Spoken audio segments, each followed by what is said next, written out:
Yeah, I think you got it. Is it on? Is the audio good?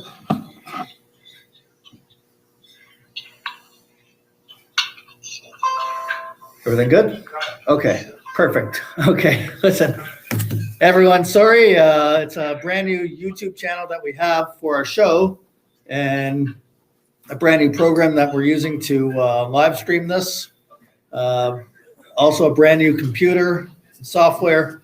So we're just getting acquainted with the new devices that we have. Everything's going to work out great for the show. We'll be able to invite people, a multitude of people onto our show with split screens, and we'll be able to show videos and everything. It's going to be very exciting. Whoever is joining us, please share this with the various pages and groups that you're part of. We'll reach a lot more people. We'll have a stronger effect. So let me just see. Do we have our people on? Can we tell? It's kind of new that we've been doing it through YouTube exclusively. This time we're finally doing it through, we've been doing it through Facebook all the time. We're finally doing it through YouTube. Hard to tell what the viewership is right now, but it's going to get around. Been getting a lot of messages from people wanting to know, is the show on? Is the show off? Just some technical problems. So the show is on now. As we do with every show, we go over the Parsha for a few moments, what was read in the synagogues last Shabbat. It was Parshas Vayechi, and it's critical lessons there in the Parsha that I think we have to really take to heart. And once we discuss it, we will move forward and get into the issues that are of serious concern. Also, we have a phone in here. It's a live phone in. So whoever wants to call, you can please call the show with your comments and concerns at 647-510-5535. This is the Never Again Show. Zaza, there's, I think some activity there right now. Anything going on there? No, okay. So for this Parsha, Parshas Vayechi, so it's about Yaakov, and Yaakov is dying, and he gathers his sons around him. So let me just read the first paragraph, and there's a little bit more to discuss how it actually pertains, in my opinion, to what's going on right now. It says, Yaakov lived in the land of Egypt 17 years, and the days of Yaakov, the years of his life, were 147 years. The time approached for Israel to die. So he called his son for Joseph and said to him, please, if I have found favor in your eyes, please place your hand under my thigh and do kindness and truth with me. Please do not bury me in Egypt. For I will lie down with my fathers, and you shall transport me out of Egypt and bury me in the tomb, in their tomb. And he said, I will personally do what you want. Of course. And then Yaakov turns to him, to Joseph, and he says, swear to me. And he swore to him.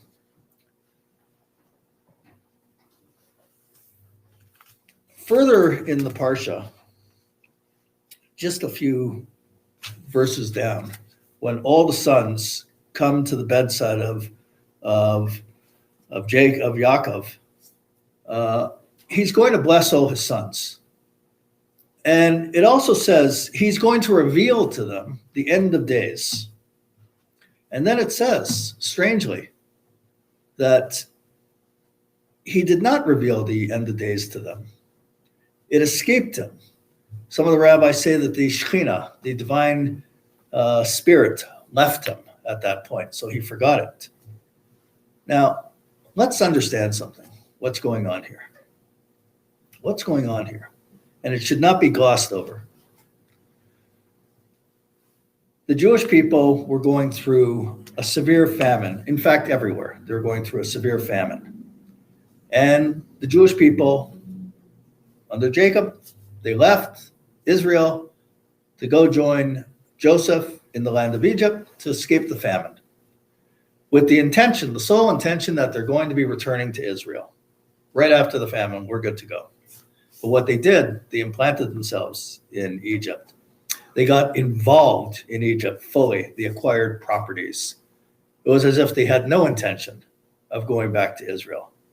And therefore, Yaakov, when he says to Joseph, I want to be buried with my forefathers in Israel. And Joseph says, yes. And Yaakov then reiterates to him, swear to me that you're going to do it. Why is it so important he asked Joseph to swear? Is it that he doesn't trust them? Or does he see that there was a descent into Egypt? And it might be important for you, Dad, not so important for us. We're getting on with things. In fact, we're highly successful now here. Life is great. Life couldn't be better. And so when Yaakov is to reveal the end of days to his sons, I believe he's looking at them and he's looking at reality. He's going, this is going on deaf ears. What does it matter if I tell them? Because it's in one ear and it's out for the other. They're interested in the good life, not in returning. Look at the state of affairs today, what we have. And by the way, these are historic times, what we're seeing.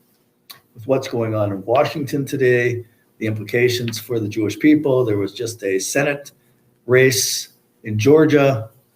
A man who calls Israel an apartheid state. And Jews with the Democratic Party call him a great guy. That must be supported. How did they descend to that level? There's more that and that's the Democratic Jewish Council from the Democratic Party that takes that position. Warnock is a great guy. Who cares if he called Israel an apartheid state? Who cares if he associates with all kinds of haters and anti-Semites? It doesn't matter. In the world of progressivism, it's great. He's a great guy and we support him. 10 years ago, that never would have been the story. Certainly 15 years ago, 20 years ago, 30 years ago, not at all. There was more of a consciousness of what it means to be Jewish. There was a story that appeared in the Guardian newspaper claiming that Israel is denying access to Palestinians, claiming that Israel is an apartheid state, that Israel is only vaccinating Jews in Israel. It's such a lie. It's just another level of anti-Semitism. The BDS movement is accusing Israel of, and the term they're using is medical apartheid. Now, the story came out from the director of Human Rights Watch, who had Jewish parents. And he accuses Israel of apartheid. It was picked up here in Canada even by members of the NDP party to reiterate that lie and say Israel practices medical apartheid. Israel leads the world right now in distribution per capita for the vaccine. They're doing great stuff. And who gets the vaccine in Israel? Everyone. Jews, Arabs, Christians, believers and non-believers. Anyone who's a citizen of Israel, they get it. We'll get on to the issues. I'll read a statement that we made last night regarding this. Maybe I'll just read it quickly right now, but I want to go into all the different left-wing, so-called progressive Jewish groups that spread this absolute garbage, including J Street. They reiterate that as well. Israel's health authorities have done an exemplary job of vaccinating everyone they can, Jews, Arabs, Christians, and any other Israeli citizen without discrimination. They have even vaccinated non-citizens who live in Israel and Jerusalem. The Palestinian Authority, which governs the territories, and the terrorist group Hamas has run the Gaza Strip since 2006. Gaza and the West Bank, under the PA, is a member of some UN organizations. It is the Palestinian Authority waiting to vaccinate the Palestinians. It's not the responsibility of the independent country of Israel, a country the PLO wants to eradicate. Also, the Palestinian Authority government has not asked Israel for any help in this matter. These Palestinians in the territories are not citizens of Israel.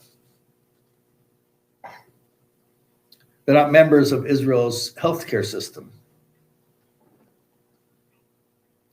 Better line of questioning might ask why the international community has not aided these Palestinians.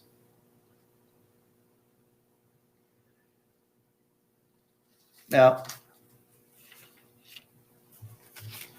we have a statement from an organization that's called the Jewish Voice for Peace. They're a BDS organization. They claim to represent the interests of the Jewish community. They claim to be seeking peace. Jewish Voice for Peace. It's a BDS group. It's a front. And just the other month, they posted online praise of the Intifada. They said L'chaim to the Intifada.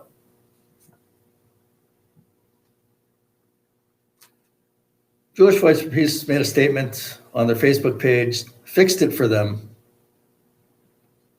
Articles touting Israel as exemplary in its vaccine rollout are missing or deliberately ignoring one devastating fact. Yeah, one devastating lie.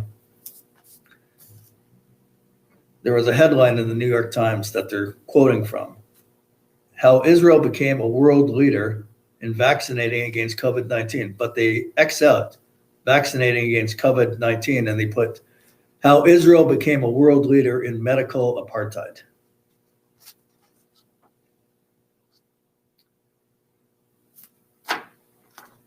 Badly hit by the coronavirus, Israel has distributed the first of 2 vaccine doses to more than 10% of its population. And then they write in there, excluding the 5 million Palestinians it occupies. A group here in Canada, Independent Jewish Voices. Pro-Israel groups were quick to jump all over MPs like Charlie Angus from the NDP this week for rightly calling out the unjust inequalities in healthcare and vaccine access in the occupied Palestinian territory. But don't just take it from Charlie.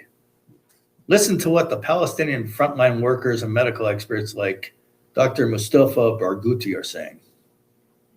Again, Israel's not obligated and they're certainly not obligated to enter into Gaza, unless the suggestion is that Israel has to remove Hamas from Gaza and then vaccinate the Arabs there. Is that what they're asking for? Independent Jewish Voices, they have a program that they're advertising. Join Independent Jewish Voices Montreal and the wonderful Yaakov Rabkin for a webinar on the history of Jewish resistance to Zionism. Can you imagine? What is Zionism? It's the right of the Jewish people to return to Israel and establish an independent Jewish state in Israel. The same rights that everyone in the world has to a state. And they want the Jewish people to be denied that sovereignty. As I mentioned before, J Street in the United States they made similar statements accusing Israel of denying the Arabs in Judea and Samaria and Gaza to be vaccinated, which is a complete lie. I could use some expletives for that as well, but I really don't like swearing. Joe Biden, as of yesterday, selected as his Deputy U.S. Secretary of State Wendy Sherman. Wendy Sherman helped draft up the Iran deal, the Iran nuclear deal. Wendy Sherman is Jewish. The government of Israel, and in Israel, that's where the majority of Jews in the entire world live, and the number keeps going up as more Jews move there, and as their birth rate is positive in the United States or in diaspora anywhere, it's negative numbers for Jewish births, negative, total decline. Wendy Sherman, who's Jewish, was one of the architects who wrote up and drafted the Iran nuclear deal. And she wants to force it on Israel.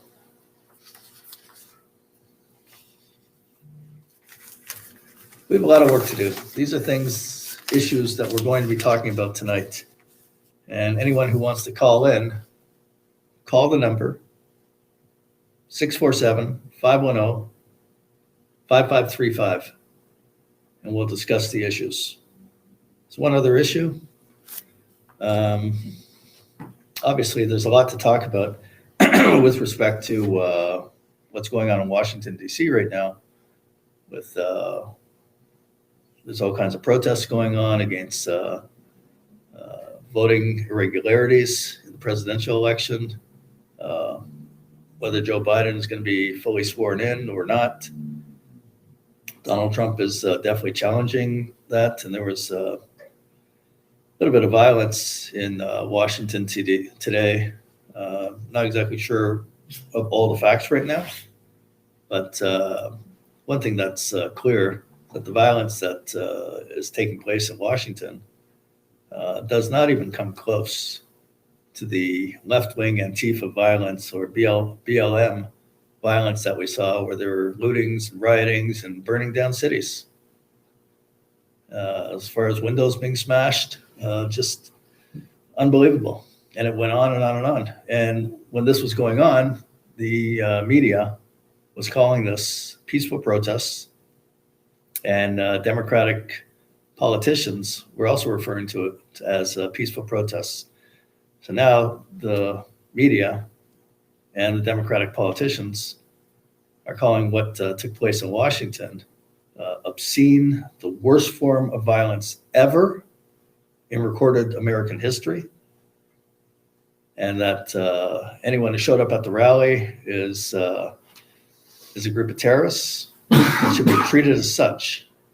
I don't see it like that, and I'm not calling for violence, but I do know what the facts are, and the level of violence that took place for a relatively short period of time does not even, on a scale of 1 to 10, 10 being the maximum violence that we saw from Antifa and the left wing supported by the Democrats, I would give this not even a 1. It's something. It's not even a 1. There was a conference that took place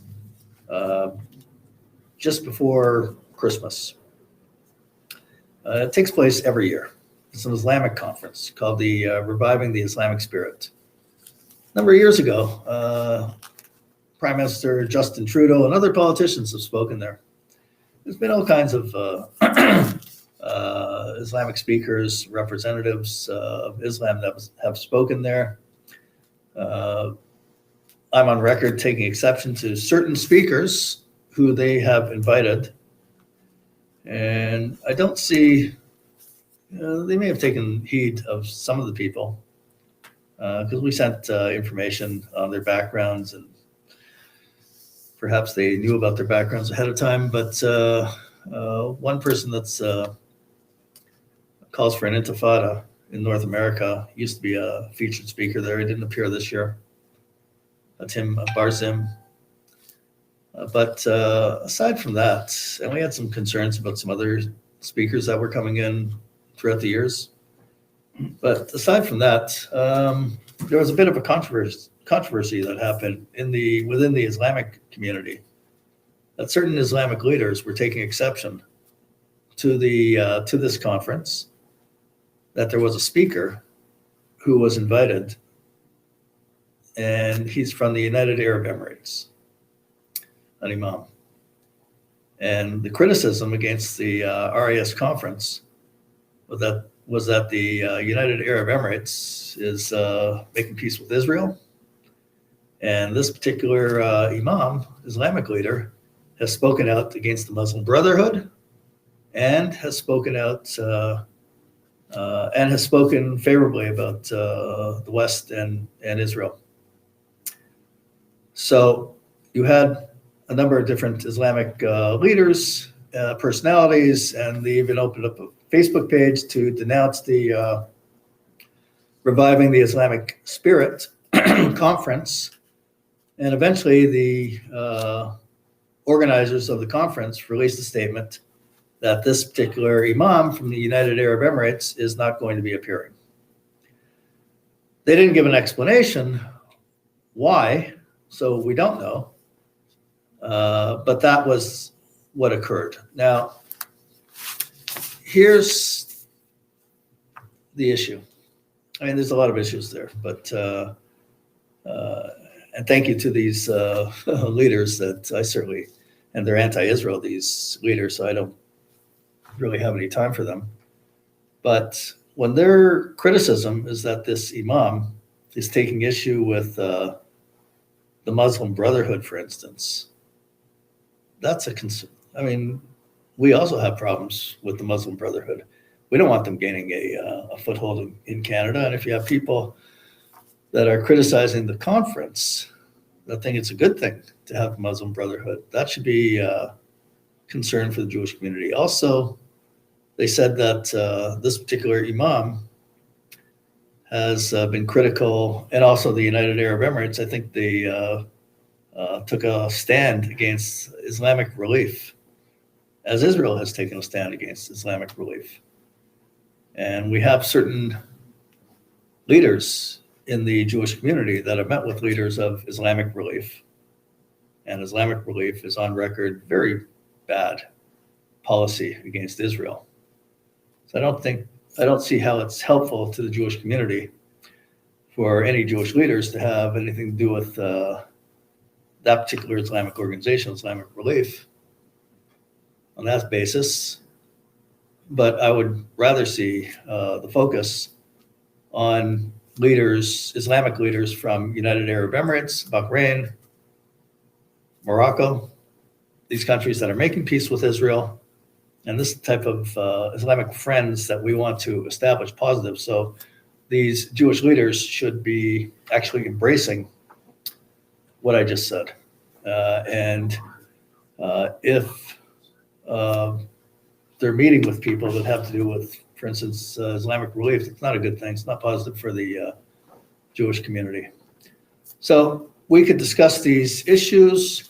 You could call in.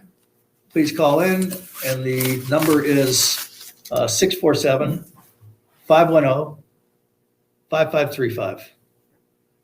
Zazo, join us. Hello, everybody. I was going to get a sign over here. I was going to say CNN. I was going to talk about the whole rally. I said, nothing to see here. Right. Just a very, very peaceful rally. Don't worry about it, folks. The hypocrisy, right? No kidding. Yeah.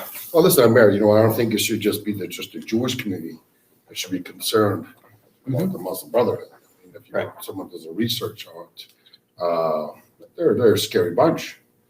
I think many of the groups here. Yeah, that was the criticism about the conference. That if you're allowing this imam to come in for the United Arab Emirates, and they have taken a position against the Muslim Brotherhood and against Islamic Relief, and those are the main reasons why we don't want this guy speaking at the conference, then It says it all. That's very interesting. Yeah. That's very interesting, and that should concern our community 100%. So what's going on in Canada? Is there a Muslim Brotherhood presence in Foothold or Canada? something, right? Are there organizations promoting that? What Jewish leaders are, friendly with them? Why are we doing one And bringing this why? up? I don't get it. Don't other groups, other government officials see what's going on? And, why are we the ones bringing this up? Well, that's right. So, that's the purpose of what we're doing with our Never Again broadcast show, to bring information out to the public. So, we brought the information about, there's the community is in sad shape. That when you have, like I mentioned, I made the analogy with Parsha, how much they're descending there into Egypt. They're really supposed to be going back to Israel, and they're losing the ideals. And, and you could really relate to that when you see what the status of the Jewish community is, at least in North America, that when you have the Senate race in Georgia and you have someone who's calling Israel an apartheid state, and for the most part, the Jewish community is standing by and saying, he's a great guy. Yeah. So that's a major problem. Here we have, go ahead. Okay, we're gonna call. Can we help you? You're on. Hey, Mayor, how are you? Very good. Listen, why aren't Jewish leaders going against the Black Lives Matter movement? Hang on. We're just adjusting the volume on this. Okay, You came blazing cattle. sorry. Got a strong voice there. Girl. Okay, how's that? Sorry. Okay, go ahead. It's the Black Lives Matter movement Yes. is anti-Jewish, anti-Israel. Well, the organization is definitely anti-Israel, BDS, 100%. Yeah, so why aren't more Jewish leaders against it than saying we're going to go help it? Well, look, we're sending out information all the time. We're critical of Jewish leaders that are promoting that. It's detrimental to our community. It's detrimental to Israel. Why are they doing that? Because they have sunk so low in terms of their Jewish identity that they cannot distinguish between what is right and what is wrong. What they're doing is completely wrong. And we have to keep the foot on the gas pedal and keep spreading the truth. They're What's so going on? disconnected. I think they're Yeah, well, having the thing is in Toronto, BLM is very bad, Brandwood Yes. murder. Yes, definitely. And they're lying even more than they are in the States here. Mhm. I mean, the cops did not push that girl off the balcony. We all know that. Right. But they're allowed to run around marching saying they did. Right. Well, listen, I mean- we, when we get the information, we put it out there, and we hold our leadership accountable. There are certain leaders that are okay, but there's a lot that are not at all. majority Not at all. are not. Yeah, Like we for need to instance, hop on it. for It's big instance, in you got, Toronto. there are, in Canada, I could say that in Montreal and in Toronto, of a couple traditional Jewish synagogues that have a history of great involvement with the Jewish community. So now, and you had, your traditional rabbi that was a staunch supporter of Israel, that would rally the congregation, especially on Yom Kippur on the high holidays, for Israel. So now, two congregations that I could point at right now in Montreal and in Ottawa. The rabbi now, of both places, is a lesbian. Now, listen, to each their own. You're born one way or the There are other. no women rabbis. But here's the thing. Now these rabbis, these two lesbian rabbis, have provided platforms in their synagogues for BDS leaders. One Mhm. was defending Khalida Jarrar, who's Yeah. a leader of the PFLP that has been arrested numerous times by Israel. And the PFLP is a terrorist organization. We So know it that somehow now. seems that this embrace of the progressive movement must include bashing Israel. Yeah. And that's what we have to expose always. It's just a horror Well, I that had a this fight goes with on. the BIA in Junction Hyde Park because they were selling things saying that they were going to give the proceeds to burn, loot, murder. And I got on there and said, they're a bunch of black-skinned Nazis and I'm not giving you money to give to them. Yeah, there's, And we had a hell of a fight. And Right. I think I called you and you sent them information saying they'd call for the, the end destruction of Israel. Right. And Right. so we got that done. At least they stopped that nonsense. But I was the only one yelling about it. well, listen, there's lots of work to do. There's lots going on right now, and it's only going to get worse. But while we're here, while we're breathing, we have to speak out. We have to do everything we At can. least we have this show. Thanks for your call. Thank Bye-bye. you. Thank you very care. much. Bye. Yeah, listen, we got off to a late start. I got calls from some people before that they're wondering, are you going to have a show tonight? And so right now it's a little different going through a YouTube channel. I don't know how many people are viewing it. Right now.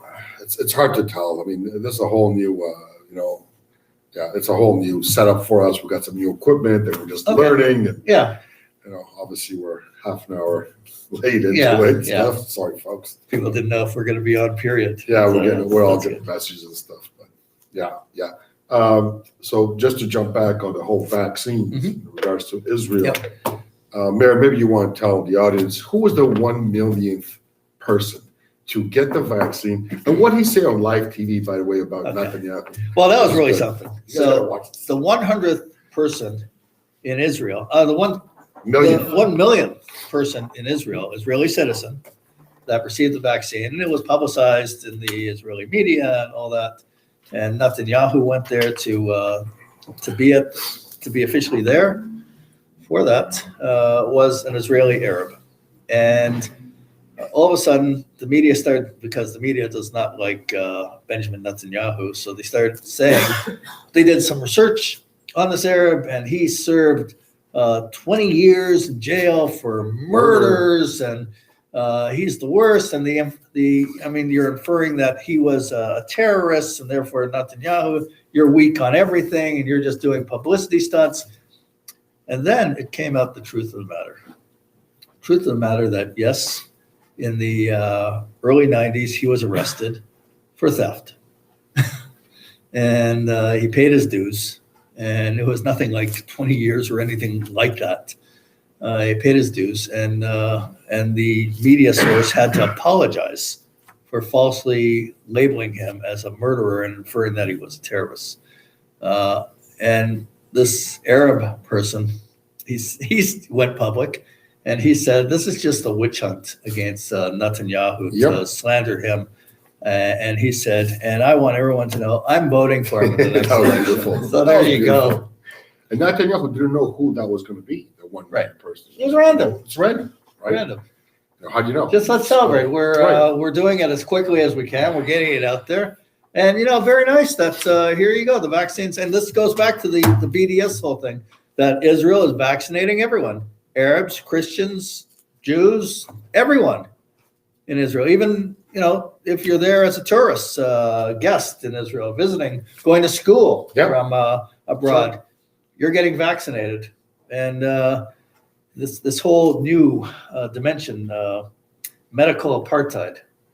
What a lie that is. What a lie, and what excitement that is. But we're used to that, so we always have to fight back. It's amazing what they put out there. Yeah. The left-wing media. I mean, in Israel, equality exists. Mhm. I went back many years ago because I heard so many horror stories and stuff. So when I was a young man, I went to Israel to find the truth, and boy, did I find the truth. Mhm. When you see a mosque, a synagogue, and a church side by side. Yep. Hold on a second. I was told a completely different story. Yep. Then you start to really learn. Mhm. Because I was there for a few months. You really start to learn what's really true. And that's why I have no sympathy or mercy when it comes to Israel haters, because it just makes no sense unless you just hate Jews, right? That's the bottom line, too, right? Because it makes no sense. Right. Absolutely. Folks, please call in. If you have any questions, any comments, by all means, we're here to answer your calls. I'm getting messages from people about this. Look, something's happening. I always get a notification when you're About live. our thing? Oh, now he sends me. It's coming up on YouTube. Okay, so some people are tuning in. Yeah, late. it's a new. Listen, we'll get this, forum. but this program that we have the stream live. Mhm. It's very advanced, and once it's all figured out, everything will be great. So, Give us a couple. I mean, we want to be able to show videos. We want to be able to beam people in Right. from all over the place. That'll be good. I think we could have up to 6 guests on a show. We're gonna start doing Same that, time. folks, by the way. Last week we had Chaya, I think it Yeah, was. Chaya Rivka, that was great. She was providing Yeah. information in Israel. So, a lot Harish. of people think that I can never go there, and only the extremely wealthy could go there. But no, we're trying to present some facts that I mean, it's a small country. It's a small enough country, and there's a lot of places to live in Israel that are extremely affordable, and you'll do well. Man, You'll be where happy. in the GTA? Yeah. Can you get what you said, 2-bedroom apartment? Yeah, it's got a 2-bedroom. And I think she said 3. I think it was 3. I think you're right. Yeah, $800. 2 bathrooms, $850. $850. Come on, okay, $850. We're in the GTA. Are you kidding? Yeah, no kidding. That's, And a big It's cheaper balcony there. she has, and yeah, you gotta have a big balcony because you gotta smoke your shisha, have your tea at night. You know what I mean? Smoking, whatever. your barbecue. Oh, yeah, gotta barbecue. Absolutely. Yeah. So yeah, I mean, so what I wanted to say is, last week we brought her in by phone. She called in. Anything else? Hopefully, one day we're actually going to have her zoom in or whatever. Yeah, we'll have that, and also there'll Screen be of there's various agents I know in Israel also. For instance, one who I know for quite a number of years, he lives in Ma'ale Adumim, and I want him to make a presentation to explain, cost of living and Yeah. Ma'ale Adumim is like a hop, skip, and jump from Jerusalem. You want to rent a nice apartment there, 2-bedroom apartment, nice, $1,000 a month American. It'll be nice to bring in people from different cities, to say, hey, this is what we got going on. This is And in the Ma'ale food Adumim, thing, there's a lot of English speakers living there. Oh yeah. Obviously, if you want to buy a house there or an apartment or a condo there, you can obviously do that. But I'm just trying to present it to a lot of people that don't necessarily have all the resources Right. and Right. say, "Oh, I'd love to do it." Because when we did the last show, I got messages from people. I got some calls from After the people. fact. Yeah, Really? that said, that was hook me up with that woman you had on because I want to find out more information. I like that idea and that. So, that's very important what we're doing. That's the goal. Also, we'll have more martial arts, practical Mhm. martial arts Mhm. on. Mhm. 15, 20 minutes to show what to do in situations. Incidentally, today, there was an issue in England, in the UK, in the Jewish community, I think in Stamford Hill, in London, that it was revolting, the clip that I saw, this video clip. You had this one anti-Semite with a stick chasing a group of religious Jews.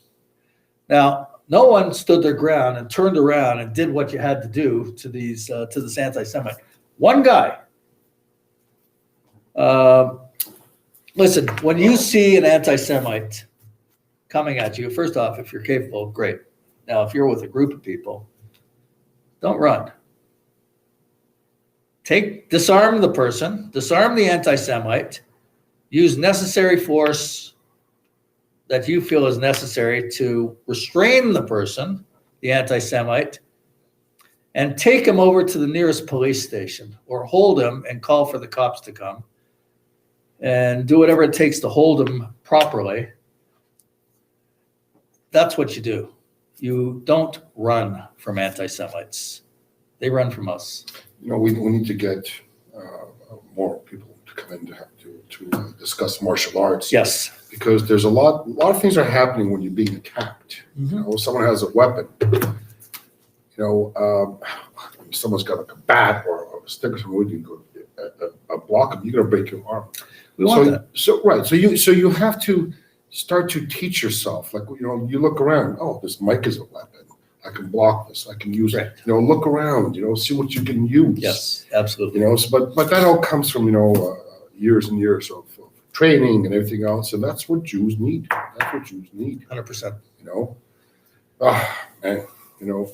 Okay, so let's see. We're on for, so it's already 8:30. We're supposed to start at 7:30, got to 8:30. We're not going to go to 9 tonight. But you know what? So, I do want to say hi to some people out there Okay. that are from way up Go ahead. way up north. There's Rebbe the Raptor, hey, tough little girl right there.